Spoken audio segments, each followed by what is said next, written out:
श्री स्वामी समर्थ। आज मी तुम्हाला सांगणार आहे माझ्या आयुष्यामध्ये स्वामी कसे आले आणि त्याबद्दल तुम्हाला मी सांगणार आहे। सगळ्यात आधी तुम्हा सगळ्यांचा मनापासून धन्यवाद। तुम्ही माझे 1000 सबस्क्रायबर पूर्ण केले त्यामुळे। आणि आता मी तुम्हाला सांगते स्वामींबद्दल काय सांगायचं। स्वामींबद्दल आम्ही काही सांगू शकत नाही, पण ही मात्र गोष्ट नक्की आहे की स्वामी आपल्या आयुष्यात कसे येतात आणि कशामुळे येतात। आपण कितीही प्रयत्न केला तरी स्वामी आपल्या आयुष्यात नाही येत। जेव्हा आपण म्हणतो की स्वामींची आपण पूजा करूया, स्टार्ट करूया, तेव्हा नसतं।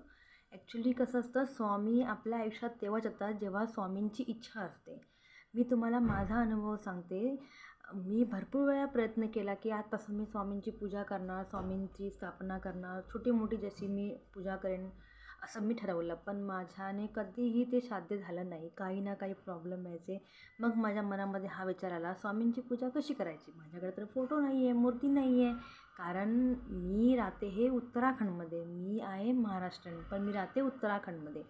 पण त्यामुळे माझ्याकडे स्वामींचा फोटो नाही आहे आणि इकडे लवकर असं अवेलेबल नाही आहे, कारण इकडे महाराष्ट्रीयन लोक नाही आहेत फारशी। असली तरी आर्मी थ्रू येतात, 30 माणसं असतात, त्यामुळे ते येतात जातात असं। पण आम्ही काही कारणास्तव इकडे उत्तराखंडमध्ये आलो आहे, तिथं राहतो आम्ही। म्हणून माझ्या मनामध्ये खूप इच्छा झाली की मी स्वामींची पूजा करणार, म्हणून मी स्वामींचा फोटो ऑनलाईन मागवला। समजलं तुम्हाला, ऑनलाईन। आता ऑनलाईन फोटो मागवणं म्हणजे छोटीशी मूर्ती मागवली, एवढ्या साईजची मूर्ती मागवली मी। माझी ऑनलाईन मूर्ती आली।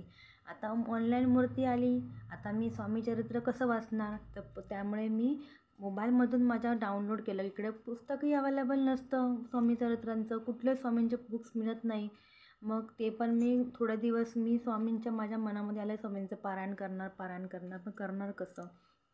मग मी ते मोबाईलमधून डाउनलोड करून मी स्वामी चरित्र वाचलं, पण माझ्या मनामध्ये शांती नाही लागली। म्हटलं की कसं काय करणार मी हे, म्हणजे माझ्या मनामध्ये असं अवघड वाटायला लागलं। म्हणून मी स्वामी चरित्र पुस्तक ऑनलाईन मागवलं। ते झालं, मी पुस्तक मागवलं, मी 7 दिवसाचं पारायण पण केलं। अशा प्रकारे माझ्या स्वामीला माझ्या आयुष्यामध्ये आले, ते मला घेऊन आले, मी त्यांना नाही घेऊन आली। दुसरी गोष्ट म्हणजे जेव्हा मी माझ्या मम्मीकडे गेली, मुंबईमध्ये गेली, तेव्हा मी स्वामींच्या मठामध्ये पहिल्यांदा गेली। 2 वर्ष झाली ह्या गोष्टीला। तिकडून स्वामींच्या मठामधून मला हवा तसा मी फोटो घेऊन आली। बस मी त्या फोटो घेऊन आली। माझा फोटो आणला मी त्यावेळी होती थोड्या दिवसांनी गुरुपौर्णिमा होती। मी स्वामींची स्थापना केली, फोटो लावला, त्यापासून माझा लाईफमध्ये एवढा चेंज झाला मी तुम्हाला काय सांगू। पण एक मात्र नक्की आहे, स्वामींना मी नाही आणलं, स्वामींनी मला त्यांच्या आयुष्यामध्ये आणलं। कारण आपण कितीही म्हटलं की स्वामींची पूजा करूया, स्वामींची जप करूया, हे करूया, ते करूया, नाही होत। स्वामी आपल्या आयुष्यात तेव्हा येतात जेव्हा त्यांची इच्छा होते, ते आपल्याला निवडतात, आपण त्यांना निवडत नाही। आपण त्यांची हे पूजा अर्चा करत नाही, ते आपल्याकडून करून घेतात। याची मला खरी प्रचिती त्या दिवशी आली जेव्हा मी स्वामींचा मूर्ती मागवली ऑनलाईन मूर्ती मागवणं। मला वाटतं कोणीही असा भक्त नसेल ज्याने ऑनलाईन मागवली असेल, पण मी मागवली, त्यामुळे मी खूप धन्य आहे। आणि ज्यापासून मी स्वामींची पूजा करायला लागली, थोडीफार अशी पण नाही की स्वामी, पण माझं चलता बोलता काम करता कुठलंही करता मी स्वामींचं नाव घेत असते, बस तेच आहे माझ्यासाठी। आणि मी स्वामींच्या आयुष्यात आल्यापासून माझं सर्वच काही चांगलं झालं। आणि अशी मी स्वामींकडे प्रार्थना करते की तुम्हा सगळ्यांचं चांगलं हो, स्वामी तुमच्या सगळ्या इच्छा पूर्ण करो, माझ्या पण करो, तुमच्या पण करो, सगळ्यांच्या इच्छा पूर्ण करो। श्री स्वामी समर्थ। अवधूत चिंतन श्री सद्गुरु स्वामी समर्थ की जय।